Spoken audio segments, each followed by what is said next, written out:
নমস্কার, দিগদর্শন অ্যাস্ট্রোটিভিতে আপনাদের সকলকে স্বাগত। আমি জ্যোতিষ দেবজ্ঞ মাতৃসাধক অমিত শ্রী।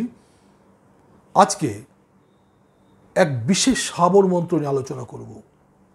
অর্থ লাভের এক বিশেষ সাবর মন্ত্র। কি এই মন্ত্র, কিভাবে এই মন্ত্র জপ করতে হবে, কখন এই মন্ত্র জপ করতে হবে, এই মন্ত্র জপ করার কি বিশেষ পদ্ধতি রয়েছে, এই সব কিছু নিয়ে আমি আলোচনা করব। তাই ভিডিওটি প্রথম থেকে শেষ পর্যন্ত স্কিপ না করে দেখতে থাকুন। আমাকে যারা ইউটিউবে দেখছেন আমার চ্যানেলটিকে সাবস্ক্রাইব করুন এবং পাশে থাকা বেল আইকনটি টিপে দিন। আর যারা আমাকে ফেসবুকে বা ইনস্টাগ্রামে দেখছেন আমার ফেসবুক বা ইনস্টাগ্রাম পেজ ফলো করুন, লাইক করুন। ফিরে আসছি মূল আলোচনায়।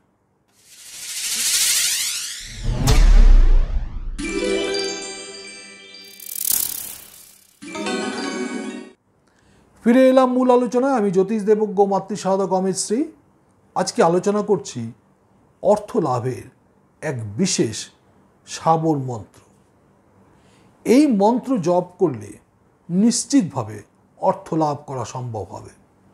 যারা বহুদিন ধরে আর্থিক সমস্যায় রয়েছেন, যারা অর্থের যোগান দিতে পারছেন না, যাদের কাছে অর্থ একদমই আসছে না, যারা আর্থিক অনটনের মধ্যে রয়েছেন, তাদের সকলের জন্য এই মন্ত্রটি অত্যন্ত কার্যকারী হতে পারে। কিভাবে এই মন্ত্র জপ করতে হবে এটি বলার আগে প্রথমেই বলে দিই, সাবর মন্ত্রে মন্ত্রটি ঠিক যেভাবে রয়েছে তা যদি ভুলও মনে হয় তাহলে সেইভাবেই আপনাকে জপ করে যেতে হবে। সাবর মন্ত্র জপ করার জন্য মিনিমাম 1008 বার জপ করা প্রয়োজন হয়।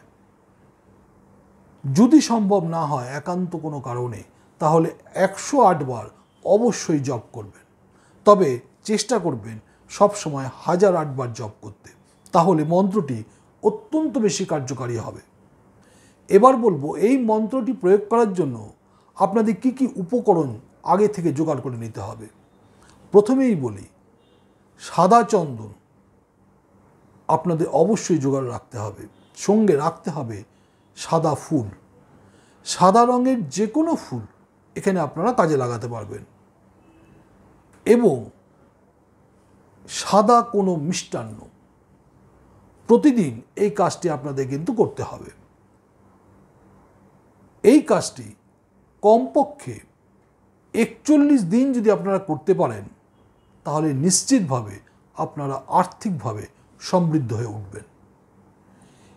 এই মন্ত্রটি করার আগে স্নান করে শুদ্ধ বস্ত্র পরে উত্তর দিকে অথবা পূর্ব মুখ হয়ে আপনাদের এই কাজগুলি করতে হবে।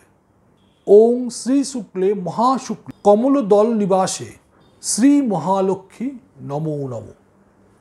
এই মন্ত্রটি প্রতিদিন 1008 বার করে আপনাদের জপ করতে হবে এবং জপের পর শ্বেত চন্দন এবং শ্বেত পুষ্প দ্বারা মা লক্ষ্মীকে বন্দনা করতে হবে এবং সাদা মিষ্টান্ন ভোগ অর্পণ করতে হবে। এরপরে সেই মিষ্টান্ন আপনারা নিজে খাবেন এবং বাড়ির অন্যান্যদের পরিবেশন করবেন। এই কাজটি টানা 41 দিন করতে পারলে নিশ্চিতভাবে আর্থিকভাবে আপনারা সমৃদ্ধ হয়ে উঠবেন। প্রচুর অর্থনৈতিক উন্নতি আপনাদের জীবনে আসবে, প্রচুর অর্থের আগমন ঘটবে, ব্যবসায়ও প্রভূত অর্থ লাভের সম্ভাবনা থাকবে। এই ছিল আজকের ভিডিও। যদি ভিডিওটি ভালো লাগে অবশ্যই বন্ধু বান্ধব আত্মীয় স্বজন সকলের সঙ্গে শেয়ার করুন, কারণ এই সাবর মন্ত্রটি অত্যন্ত শক্তিশালী, এর কার্যকরী ক্ষমতা অত্যন্ত বেশি। ভালো থাকবেন, সুস্থ থাকবেন। আবার দেখা হবে পরবর্তী ভিডিওতে। নমস্কার।